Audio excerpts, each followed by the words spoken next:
saya akan ke kira depan? itu sangat diapresiasi oleh publik ya. Iya.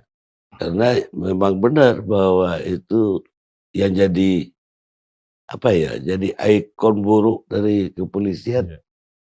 soal pungli di jalanan. Iya. Sehingga waktu masuk jadi anggota Kompolnas dulu, ketika tes masuknya saya bilang, ya ditanya, "Apa yang menurut Anda yang buruk dari polisi?" Saya bilang, "Bukan buruk dari polisi. Orang lain tuh, aparat lain, bukan nggak menerima pungli, Iya. mungkin lebih gede. Iya. Mau mengajukan izin apa saja di republik ini, orang bayar, Iya. terpaksa bayar. Iya. Kalau enggak dipersulit. Tapi kelemahan polisi, dia terima duit di jalanan, di depan umum, sementara orang lain itu di kamar tertutup." Iya. Dan baru saya jadi anggota Kompolnas tuh tahun berapa itu? Tahun 2006 kali. Iya. Baru zamannya Pak Sigit baru Siap. ini ada perubahan. Siap.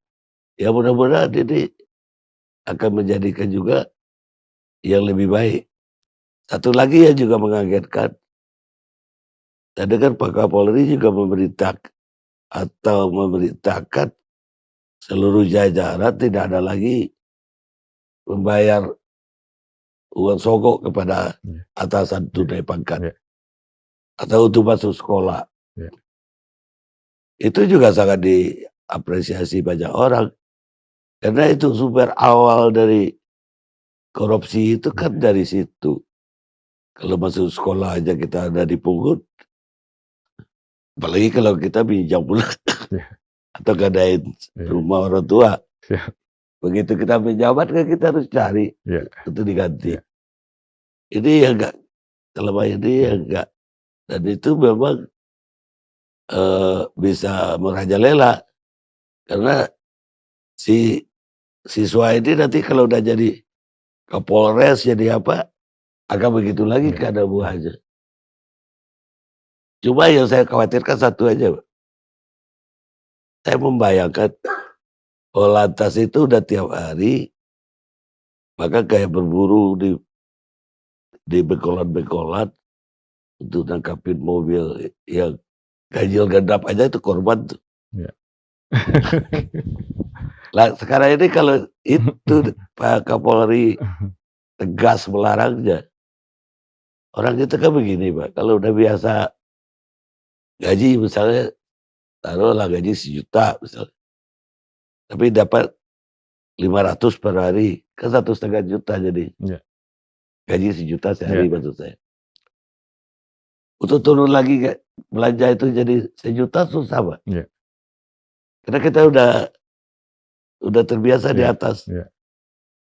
Jadi bagaimana saya nggak bisa bayangkan kawan-kawan di Polantas yang selama ini bisa, ya nggak pusing lah uang. Sekarang ini mati itu pendapatan. Ini apa yang harus dilakukan oleh Polri sendiri, atau apa sarannya ke anak buah? Iya. Jadi Bang Karni, saya sering turun ke lapangan, jadi saya tentunya melihat bahwa sebenarnya anggota-anggota kita ini kan tidak hanya di fungsi lantas, ada juga yang di fungsi Babin Kamtibmas, ada juga yang di fungsi intelijen, ada yang di fungsi Samapta. Dan kalau saya lihat di lapangan sekarang ini trennya, alhamdulillah Bang, jadi anggota tentunya yang namanya income yang harus dibawa pulang ke rumah itu ya pasti menjadi sesuatu yang diharapkan, tapi tidak kepada hal-hal yang bersifat negatif, tapi lebih kepada hal-hal yang kemudian itu bisa menjadi ribet buat mereka. Sebagai contoh, bagaimana teman-teman di Babin Kamtibmas, anak-anak buah yang di Babin Kamtibmas itu, mereka banyak yang kemudian hidupnya kalau dari kepolisian ya Pas-pasan lah. pas-pasan. Tapi kemudian mereka melakukan hal lain yang buat saya itu juga saya nilai positif.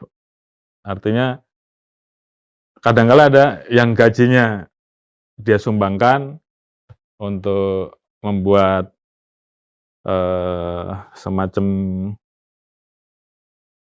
tempat pembelajaran, tempat pendidikan untuk anak-anak yang kurang mampu, sementara dia kumpulkan sampah bekas yang kemudian dikelola menjadi sumber pemasukan. Buat saya itu hal-hal yang Halal. menurut saya sesuatu yang baik ya, karena itu juga bukan pelanggaran. Terus kemudian untuk anggota lalu lintas sendiri tentunya ke depan kita juga akan mencoba untuk kemudian mengalihkan ya, tentunya dengan kegiatan-kegiatan yang dilakukan di lapangan,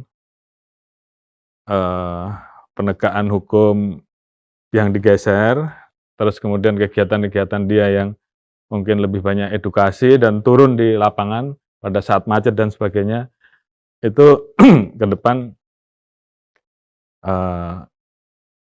kita tentunya akan berkoordinasi dengan Kemenkyu untuk ini kan menjadi sumber PNBP, sumber PNBP yang kemudian bisa dikembalikan berapa persen dan ini bisa digunakan untuk meningkatkan intensif anggota. Jadi kita rubah dengan pola seperti itu sehingga kemudian anak buah juga bisa merubah budaya. Namun demikian dari sisi bagaimana kemudian mereka menunjukkan kinerjanya semakin baik, kinerja semakin banyak dia mendapatkan poin terhadap pekerjaannya, tentunya akan ada tambahan intensif yang resmi, bukan yang melanggar. Kira-kira seperti itu konsep kita ke depan. Dan ini juga saya sampaikan dari awal, makanya saya juga sampaikan kepada SDM, kepada para Kapolda, pada para Kapolres, mulai dari rekrutmen, tidak boleh ada yang bayar. Karena itu juga menjadi sumber masalah. Dan ini saya pastikan, dan saya sudah perintahkan ke Propam dan Irwasum, yang ketahuan bayar, saya coret, yang dibayar saya proses. Bisa proses etik, bisa proses pidana. Sehingga kemudian hal tersebut, ini kemudian stop lah, tidak ada lagi yang seperti itu. Termasuk juga menempatkan orang dalam jabatan tertentu. Ini juga saya minta tidak ada lagi yang bayar-bayar. Dilihat dari prestasinya, prestasi ini kan bisa kita dapat dari usulan kasatkernya, masukan di lapangan, kemudian juga ada informasi bahwa yang bersangkutan membuat prestasi-prestasi dan itu ada ukurannya. Jadi itu yang kita nilai. Jadi ini juga saya sampaikan kepada masyarakat, kalau sampai ada anggota yang ketahuan mau menjabat harus bayar, tolong laporkan ke saya.